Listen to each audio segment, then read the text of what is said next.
po yung ating lot only. Yan, may nakapagpatayo na po ng lot ng house niya doon. So, sariling design niya po yan. Pero, sold na po lahat ng lots natin. As well as yung ibang property po dito may owner na din. So, 98% po ng unit ni Ashana Hermosa ay sold out na. So, luckily po, we got one. Nag-iisa na lang po si Eunice na nakuha niya. So, yan na po yung development. So, lahat po ng kahanin niyo is for Eunice duplex. Ayan po. Makikita niyo po, malaki talaga yung spacing niya. Yan. Yan. So, may mga nakatira na din po. And may mga nakapag-develop na din po ng mga property nila dito. Yan. So, hanggang dun po yan, Eunice po. Kasi, si Eunice po yung best seller ni Ashana.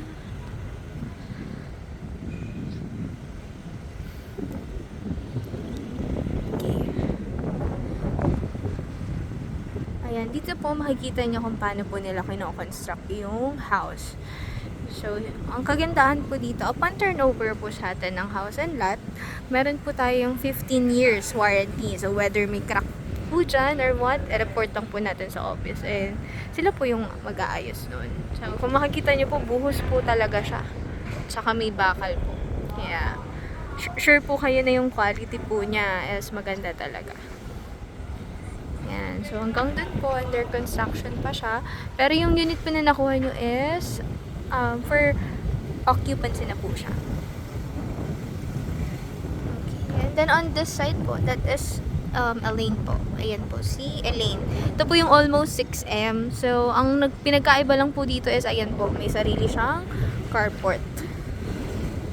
May sarili po siyang carport and meron lang po siyang CR sa taas. But almost the same po sila ni Eunice. Kung makikita nyo po, puro Eunice na lahat yan. Kasi, yung demand po nung Eunice, nung nilabas po namin yung Elaine and Eunice, mas hinahanap po ng tao yung Eunice. Ito po, na-develop na nila yung sa kanila, nababakuran na nila. Okay. As well as this one po, Eunice din siya. Ayan, nakapagpag-gate na po sila. Tapos kung makikita nyo po, ayun o, yun po yung side. Yung side po na yun na sinasabi po namin. Ayan. Diba po may extra light sa side? May extra light po dun sa side. Ginawa niya po is, naglagay po siya ng extra kitchen po niya dun. Ayan. Tapos ginawa niya lang po ng hangin yung sa taas. Opo. Ayan. So, own design naman po yung gate nyo. Tapos, own contractor din po. Pag magpapagawa lang po tayo ng unit is, hingi lang po tayo ng license sa office. Para hindi po sila magtaka. Ayan. Ayan, ito po. Linis din po ito. Tapos, pinabakuran na din po nila. Or, pinalagyan na nila ng gate. Hello po! Dito din po, as well as this one po, Eunice din po siya. So, mamamaximize nyo po yung lote pagka nabakuran nyo na po siya talaga. Makikita nyo naman, ang laki pala niya. Yan. So, kung makita nyo po, almost puro Eunice po yung ano dito kasi si Eunice po yung pinaka-best seller dito. Saka 3 million lang po siya, 3.1 something lang siya. Unlike po kay Elite na 6 million. Okay, and this corner po, dito po yung mga amenities. So, malapit lang din po kayo sa amenities. Yan po yung basketball court. Meron din po tayong chapel dyan. Tsaka, yung pang conference room. Or pag may mga event po kayo, pwede po natin siyang arkelahin. Pag property owner po kayo, meron po kayong perk. So, may discounted na po kayo. So, that's our basketball court. And this is our terminal po. Magkakaroon po tayo ng terminal ng tricycle dyan. And this is our function hall. Okay, so this is our function hall po. So, pwede nyo po itong magamit. Yan. Pwede po tayo maglagay ng extra table and chairs dyan. So, yan po. Ito po yung function hall. Magpapa-appointment lang po tayo sa office. Then, we have common CR and sink po doon. Tapos, we have chapel po. Any religion po, pwede po gumamit sa chapel. Ayan po. Okay. So, another Eunice po. Si Eunice po, ito single attached lang naman po siya. So, this lot po kasi is provision talaga para sa Elaine sana. Kaso po, dahil sobrang taas ng demand, Eunice na po ang tinayo ni developer. Kasi ang dami pa rin po naghahanap ng Eunice. Yan. So, this is our studio type po. Yung mga studio type corner. Mga sali. Yan. So, almost sold out na dito po yung sali dito.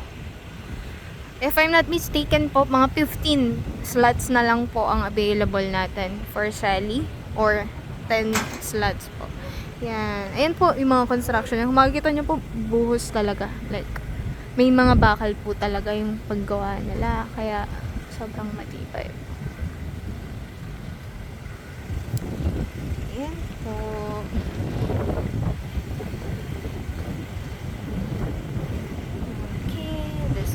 Type. So, yung iba po nanguha sila. Last time po may nanguha dito ng studio type.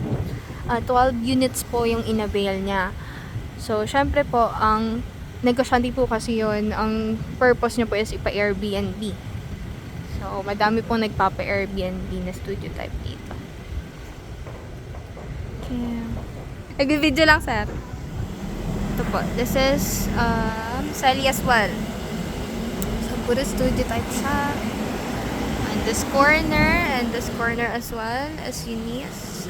No, it's Sally. Sorry. Yan, puro Sally po siya. And kung makikita nyo, may mga nakatira na din.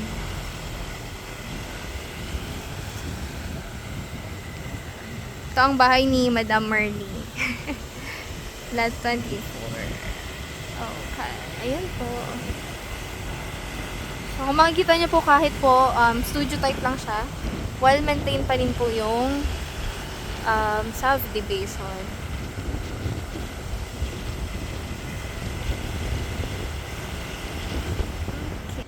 Okay. So, ito po yung mga Elaine natin. The Elaine Model House. 1 carport, garage. Yan. Actually po yung kay Eunice, pwede siyang 2 car yung i-park. Yan. Ang pinagkaiba lang po nito ni Eunice, ni Elaine tsaka ni Eunice, yung carport po, tsaka CR sa taas. And this one po is Elaine as well. Eunice. Dapat po maging Elaine yan, pero dahil sobrang taas nga po ng demand, ginawa na lang po nila na Eunice single attach. This one po is Elaine then. Yan. Tapos you can see that is our main gate po. Yun.